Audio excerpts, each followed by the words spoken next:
Good morning everyone, welcome back to आपकी class coaching centre. तो आज के क्लास में हम समझेंगे उपनिवेशवाद और देहात में जितने भी पिछले के टॉपिक या तो जितने भी पीछे के क्लास में पढ़ा दिए उससे हम आगे समझेंगे। इस क्लास में बेसिकली हम देखेंगे कि आपका जो पांचवी रिपोर्ट क्या थे, पांचवी रिपोर्ट कब पेश किया गया था ब्रिटिश संसद में। उसके बाद समझेंगे इस्तेमरारी बंदोबस्त।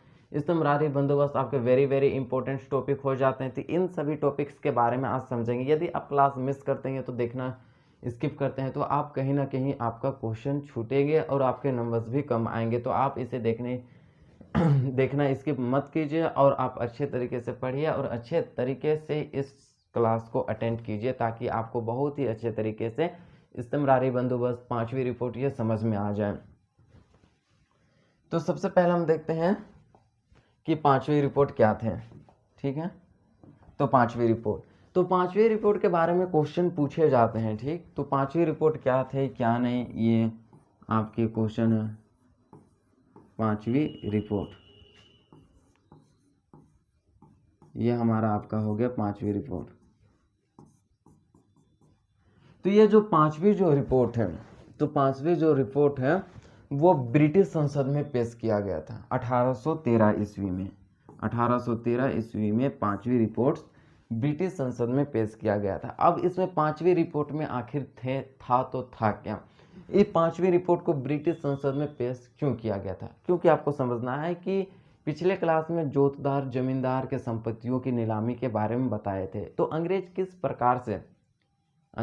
किस प्रकार से जमींदार और जोतदार की संपत्तियों का नीलामी करते थे, उनकी सभी घटनाएं की जानकारी पांचवी रिपोर्ट से मिलती है। साथ साथ जमींदार किस तरह से उनकी खराब स्थिति हो गई, उनकी आर्थिक स्थिति दयनीय हो गई, खराब हो गई, वह खाने पीने के लिए अब भूखे मर रहे थे। इन सभी चीज़ों के बारे में जानकारी हमें पांचवी रिपोर्ट से मिलते हैं। पांचवी रिपोर्ट जो 1000 कितना लगभग 1002 पेज के थे। पांचवी रिपोर्ट लगभग 1002 पेज के थे, लेकिन इसमें से 800 से भी अधिक पेजे में 800 से अधिक पेज में 800 से अधिक पेज में जमींदारों के बारे में मिलती है, जानकारी मिलती है कि जमींदार जो थे वह किस प्रकार से अपने संपत्तियों को बचाते थे और वो किस तरह से भूख के हड़ताल में फंस चुके थे। इसके बारे में जानकारी हमें इस पांचवी रिपोर्ट से ही मिलता है। पांचवी रिपोर्ट में और एक तो बहुत ही बड़ी जानकारी हमें मिलती है, ब्रिटिश ईस्ट इंडिया कंपनी की शासन, प्रशासन और क्रियाकलापों के बारे में जानकारी हमें पांचवी रिपोर्ट से ही मिलती है।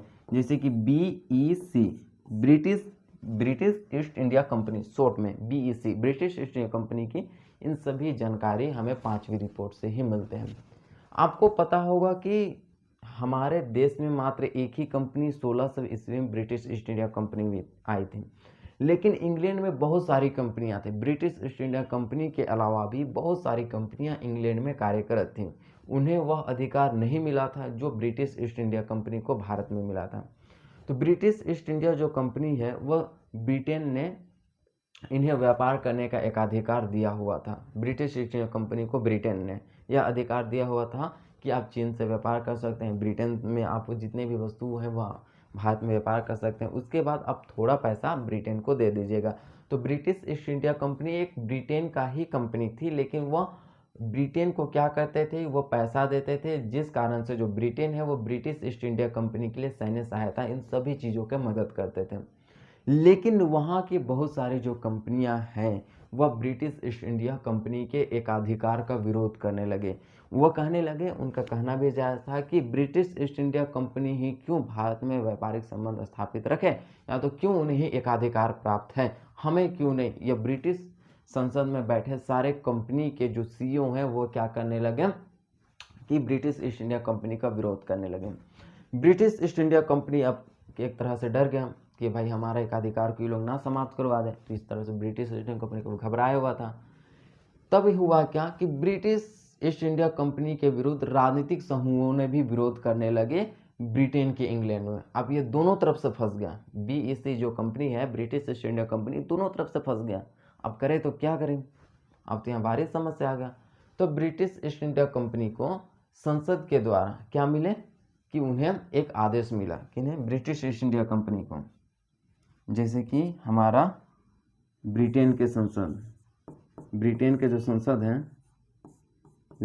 है हमारा, ब्रिटेन के जो संसद है वो बीईसी कंपनी को आदेश दिया।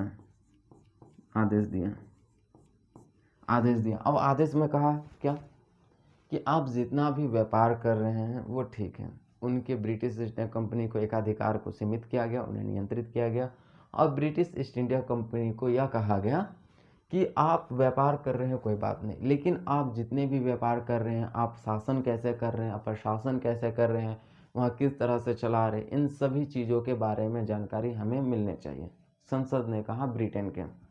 तो ब्रिटिश ईस्ट इंडिया कंपनी है, ठीक है हम देंगे। और एक बात, क्या बात है, ब्रिटिश संसद ने कहा ब्रिटिश ईस्ट इंडिया कंपनी क्योंकि आप जो है कि विभिन्न तरह के समितियों का भी गठन कीजिए या तो नियुक्ति कीजिए।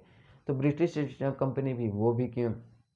तो इस तरह से इन सभी चीज़ों के बारे में जानकारी हमें 5वीं रिपोर्ट में देखने को मिलते हैं, जो कि क्वेश्चन में बार बार पूछे जाते हैं। ये 5वीं रिपोर्ट को 1813 ईस्वी में ब्रिटेन के संसद में पेश किया गया था, आपको यह याद रखना है, ठीक है। उसके बाद हम देखते हैं अस्थाई बंदोबस्त। वेरी वेरी इंपॉर्टेंट बंदोबस्त, इससे क्वेश्चन पूछे जाते हैं। यदि इसको आप देखना मिस करते हैं तो एकदम 100% आपके क्वेश्चन छूटेंगे। आपको 100% ये क्वेश्चन आपको VVI में रखना ही है कि यहाँ से क्वेश्चन दिए जाते हैं। तो कौन से अस्थाई बंदोबस्त, इसे स्तंभरारी बंदोबस्त कहते हैं, स्तंभरारी, या तो फिर हम इसे क्या कहते हैं, अस्थाई बंदोबस्त। कौन सा, अस्थाई बंदोबस्त कहते हैं, अस्थाई बंदोबस्त के नाम से इसे जाना जाता है। सबसे पहले हम जानेंगे कि अस्थाई बंदोबस्त को लागू करने वाले व्यक्ति कौन थे। तो अस्थाई बंदोबस्त कहाँ कहाँ लागू हुआ था, कब लागू हुआ था। तो अस्थाई बंदोबस्त 1793 ईस्वी में बंगाल के गवर्नर लॉर्ड कॉर्नवालिस के द्वारा 4 राज्यों में लागू किया गया था। ओडिशा, बिहार हो गया, झारखंड उस टाइम बिहार में ही था, ओडिशा, बिहार, पश्चिम बंगाल और उत्तर प्रदेश, इन 4 राज्यों में अस्थाई यानी कि स्तंभरारी बंदोबस्त लागू किया गया था। इनकी खासियत क्या है कि अस्थाई यानी कि फिक्स, जितने भी जो टैक्स थे वह जमींदारों के लिए फिक्स कर दिए गए थे कि जमींदार हमें आप टैक्स दें, लेकिन आप फिक्स दें, इतना हमें फिक्स दें, यानी कि लगभग 200 टैक्स हम फिक्स कर दिए। तो 200 रुपया आप आकर के हमें पर समय हमको दे, चाहे इससे हमें कम नहीं लेंगे ना ही ज़्यादा लेंगे, इतना पैसा हमको चाहिए तो चाहिए। जमींदार से क्या लेते थे, वो टैक्स को लेते थे, यानी कि पैसा लेते थे, वो भी फिक्स कर दिया गया था। तो आपको याद रखना है कि ये डेट 1793 ईस्वी में इसे लागू किया गया था। ये पूछे जाते हैं इनके लागूकर्ता कौन है, संस्थापक कौन है, इस बंदोबस्त के संस्थापक के बारे में पूछा जाएगा। लॉर्ड कॉर्नवालिस, क्या है, लॉर्ड कॉर्नवालिस, ये कौन थे, बंगाल के गवर्नर थे लॉर्ड कॉर्नवालिस। क्वींस राज्य कौन से राज्य में इसे लागू किए गए थे, तो राज्य में देखा जाएगा तो आपका है पहला राज्य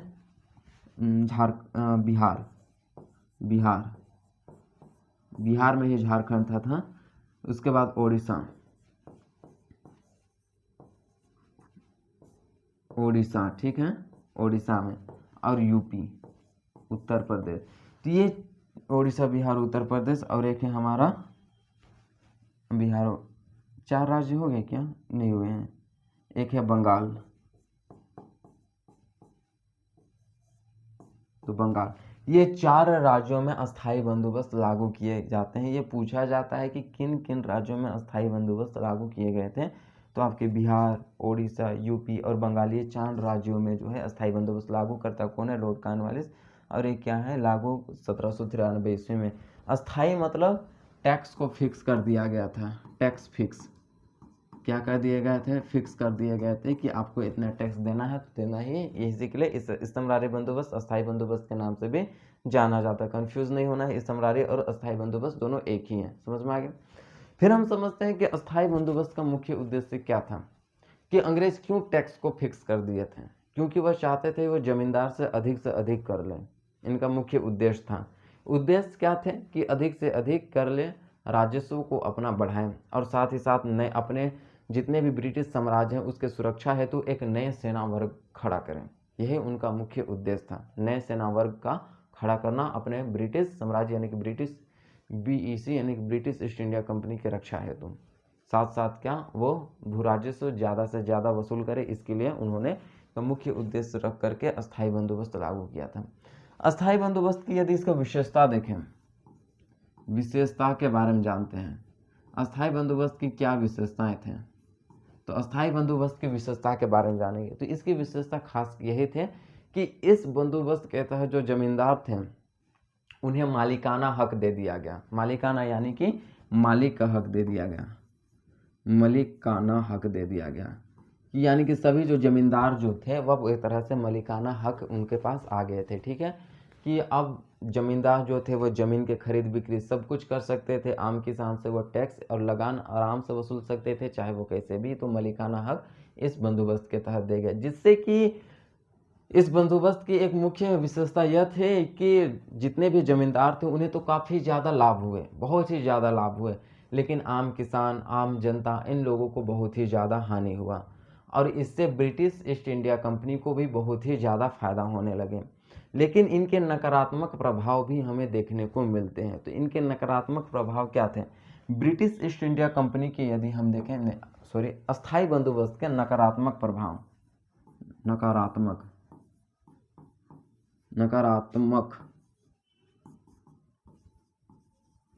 यानी हम इसके नकारात्मक प्रभाव के बारे में जानते हैं कि अस्थायी बंदोबस्त के क्या क्या नकारात्मक प्रभाव थे। सबसे पहला नकारात्मक प्रभाव यही था कि जो हमारे आम किसान थे उस समय, जितने भी आम नागरिक, जनता या तो प्रजा थे, वो खाने के लिए तरस उठे, उनके जितने भी ज़मीन थे वो बेचा गए। वो टैक्स देते देखते थक गए थे, क्योंकि इतने ज़्यादा टैक्स, चाहे फसल का उत्पादन हो या ना हो, उससे कोई मतलब नहीं है ज़मींदार को। उन्हें इतना पैसा चाहिए तो चाहिए, चाहे रोवा चाहे गावा, हमके टैक्स देवा वाला सिस्टम उनका था। किनका? कि ज़मींदारों का। तो वो ज़बरदस्ती ही उनसे टैक्स लिया करते थे। अब जो ज़मींदार जो थे वो तो बहुत ही ज़्यादा ऊंचाइयों पर पहुंच गए और जो किसान थे वो नीचाई पर पहुंच गए, गड्ढा में। अब किसान के पास खाने तक के लिए पैसा नहीं है, कुछ करने तक के लिए पैसा नहीं है, वो भूख में भूख, गरीब से और गरीब होते चले जा रहे थे किसान। उत्पादन भी होता था तो वो टैक्स देने में ही सारा कुछ चला जाता था। वो क्या करते, अपने परिवार का पालन पोषण करने में भी वह असमर्थ थे। यह थे हमारे अस्थायी बंदोबस्त की विशेषताएं। तो जो कि काफ़ी ख़राब ही था अस्थायी बंदोबस्त। कि अस्थायी बंदोबस्त से हम नकारात्मक प्रभाव देखते हैं कि एक तरह से बहुत ही किसान के साथ दयनीय स्थिति हो गई। वो बहुत ही एक तरह से क्या थे, उनकी स्थिति में बहुत ही खराब हो चुकी थी। यही था हमारा अस्थायी बंदोबस्त। उसका उद्देश्य क्या था, कहाँ कहाँ लागू किए गए थे, कब लागू किए गए थे, लागूकर्ता कौन है और इसे कब लागू किया गया था, ये थे। उसके बाद हम समझते हैं कि अस्थायी बंदोबस्त समझ आ गया। तो 3 बंदोबस्त हैं, अस्थायी बंदोबस्त, रैयतवाड़ी बंदोबस्त, एक है महालवाड़ी बंदोबस्त। तो हम समझे अस्थायी बंदोबस्त। अस्थायी बंदोबस्त के संस्थापक कौन है? कॉर्नवालिस। तो कॉर्नवालिस के बारे में समझते हैं, क्योंकि ये कॉर्नवालिस जो थे वो बंगाल के उस टाइम गवर्नर जनरल थे, कॉर्नवालिस।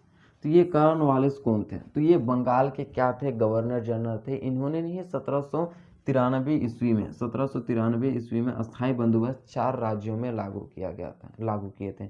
उन्होंने टैक्स को अस्थायी कर दिए थे, जमींदार को मालिकाना हक कॉर्नवालिस के द्वारा दिया गया था। तो ये क्या थे? एक ब्रिटिश सेना के एक सैन्य कमांडर हुआ करते थे पहले, लेकिन ये धीरे धीरे बंगाल में आए। बंगाल में विजय प्राप्ति के बाद ये ब्रिटिश ईस्ट इंडिया कंपनी में रहने लगे। ब्रिटिश ईस्ट इंडिया कंपनी से यह क्या कर गए कि बंगाल का गवर्नर बन गए। यही थे ये कॉर्नवालिस, बहुत ही खचड़ा आदमी था। ठीक है, तो क्या आपको इतने समझ में आ गया? 5वीं रिपोर्ट क्या था? अस्थायी बंदोबस्त के बारे में समझ में आ गया। तो अस्थायी बंदोबस्त आज चाहे सबको भूल जाए, लेकिन अस्थायी बंदोबस्त को आप नहीं भूलिएगा। और अस्थायी बंदोबस्त के बारे में बार बार क्वेश्चन दिए जाते हैं, इस बार भी दिए जाएंगे। तो नेक्स्ट क्लास में हम फिर आपको रैयतवाड़ी बंदोबस्त के साथ हम दिखाएंगे आपको। रैयतवाड़ी बंदोबस्त हो गया, उसके बाद हम आपको ये महलवाड़ी बंदोबस्त क्या होते हैं क्या नहीं, इन सभी के बारे में समझाएंगे अच्छे से। आप इसके आप नोट्स ले सकते हैं, आप नोट्स कैरी कर सकते हैं।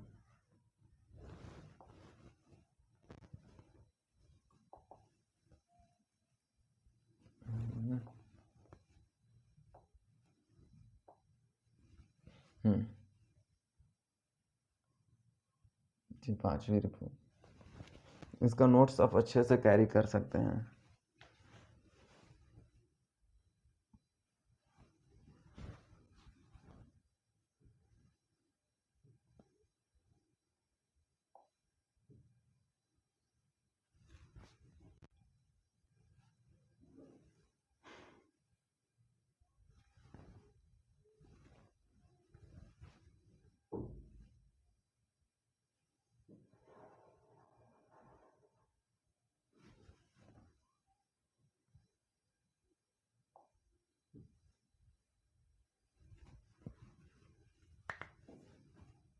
ये सारे 5वीं रिपोर्ट के हैं, ठीक है। उसके बाद देखते हैं राजस्व बंदोबस्त की नीतियाँ। राजस्व बंदोबस्त की नीतियाँ में अस्थायी बंदोबस्त के बारे में, VVI, ये तीनों के तीनों ही वेरी वेरी इंपॉर्टेंट क्वेश्चन है, ठीक है, टॉपिक है। आपको मात्र टॉपिक समझना है और हटाते जाना है, टॉपिक समझना है, हटाते जाना है, फिर कोई रट्टा मारने वाली बात नहीं है। इसे इस्तमरारी, अस्ताम नहीं, ई लिख लीजिएगा, ठीक है, इस्तमरारी, यहाँ पे गलत है तो इसे इस्तमरारी, इस्तमरारी लिख लीजिएगा, ठीक है, इस तरह का से ये थे। अस्थायी बंदोबस्त का उद्देश्य,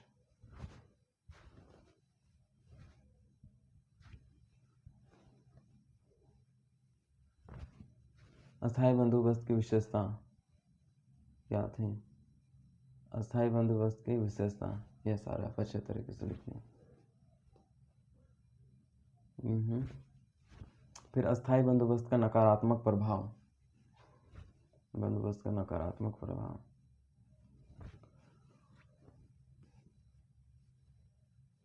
ये। फिर कॉर्नवालिस के बारे में।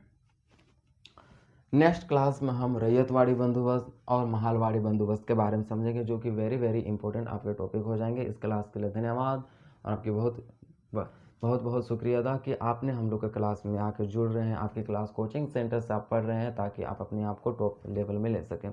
और आप इस वीडियो को, मतलब इस क्लास को, और 2-3 जगह पे भी आप क्या कर सकते हैं, भेज सकते हैं, ताकि उनको भी बता सकते हैं कि इसमें आपको बहुत ही अच्छे नोट्स के साथ आपको एक्सप्लेन भी बहुत ही अच्छे मिलेंगे और आपको डायरेक्शन भी मिलेंगे, साथ साथ क्या करना है, कैसे नहीं करना है, किस तरह से हमें एग्ज़ाम के फेस को पार करना है, यह सभी चीज़ के बारे में जानकारी आपकी क्लास कोचिंग सेंटर में मिलेगी। नेक्स्ट क्लास में हम फिर मिलते हैं, धन्यवाद।